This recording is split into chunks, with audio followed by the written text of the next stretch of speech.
Well, I'll be married 50 years next March, so, and yeah, it's been good. One of the things that a lot of families probably do, and which I've done, is you move house a number of times. So I've moved 3 times, and my last move was 14 years ago today. I have to say, it was a complete life change. You can understand, moving from a fairly large town to a completely rural area. What does family mean? Family means a sharing of love and sharing of joys and sorrows. Sharing, I suppose, if I were to put family into one word, I would say sharing. It's sharing the joys, sharing the sorrows, sharing the good times and the bad times.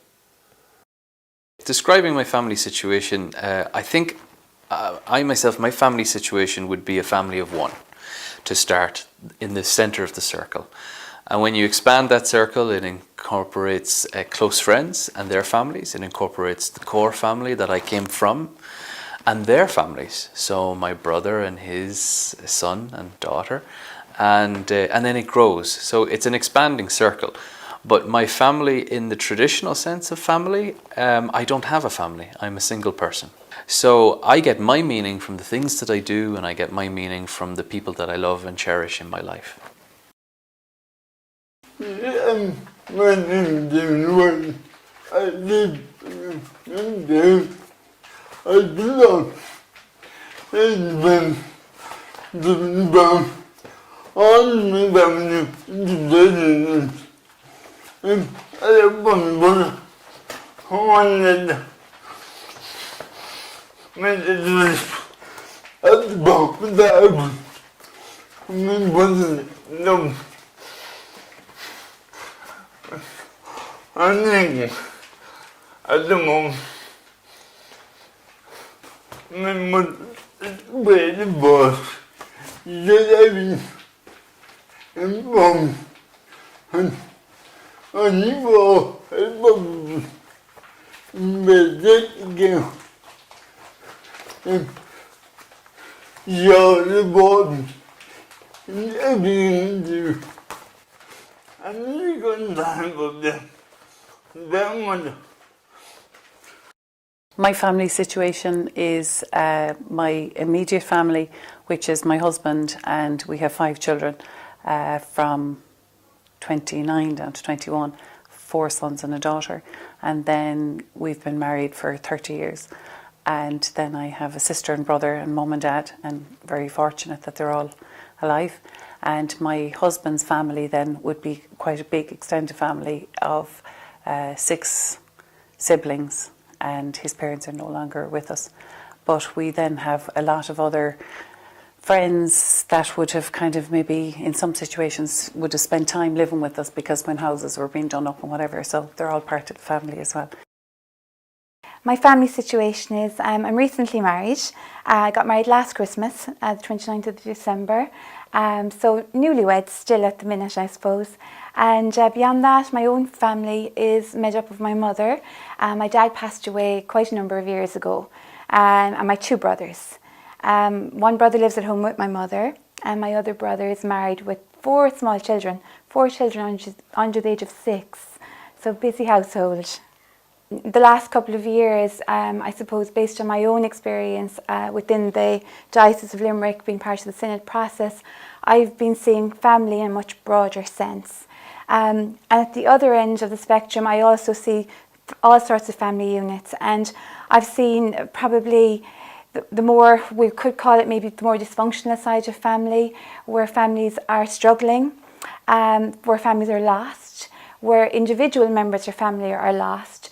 So I suppose over the last 3 years, I would say I've seen both ends of the spectrum.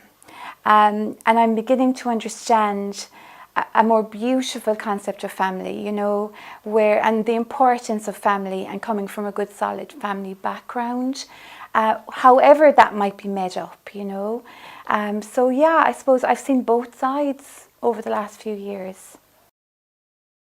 Today would have been my wedding anniversary, the 55th. And I had dated my husband before that for 5 years, 4 months, and 23 days, but who was counting? He was a confirmed bachelor. Fortunately, I have a good relationship with my growing children, and I'm glad of that. I enjoyed having kids.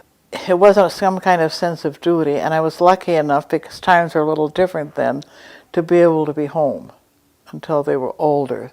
What would family be to me? Oh my, that's such a profound question. We share a history. Each of us is an individual.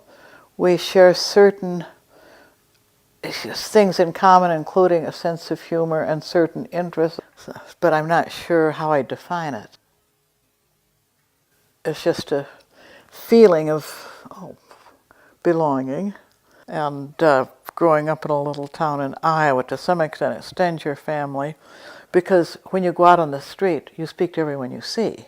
And to this day, if I make eye contact with someone, I've lived in Chicago for 50-some years, but it'll be all but impossible for me to walk down the street and see someone and not speak. After my husband died, I wrote a book about it. This is my way of dealing with things to some extent, called Death of a Husband.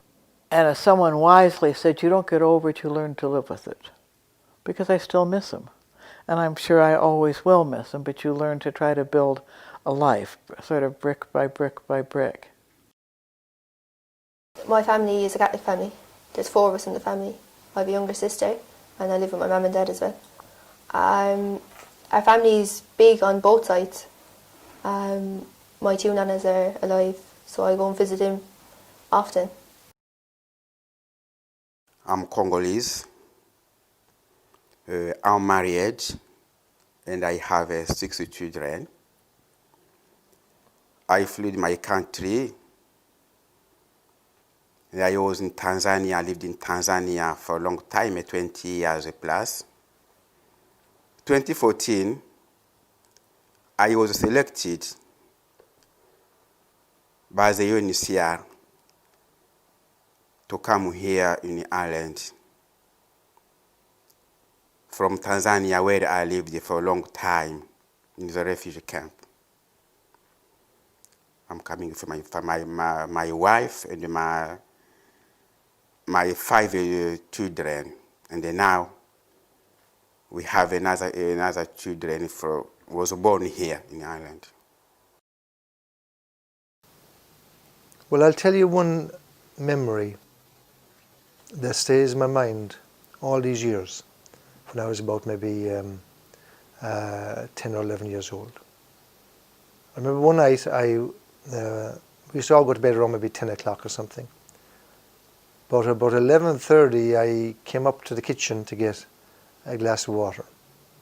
And so I went into the cold kitchen, and the fire was out already, and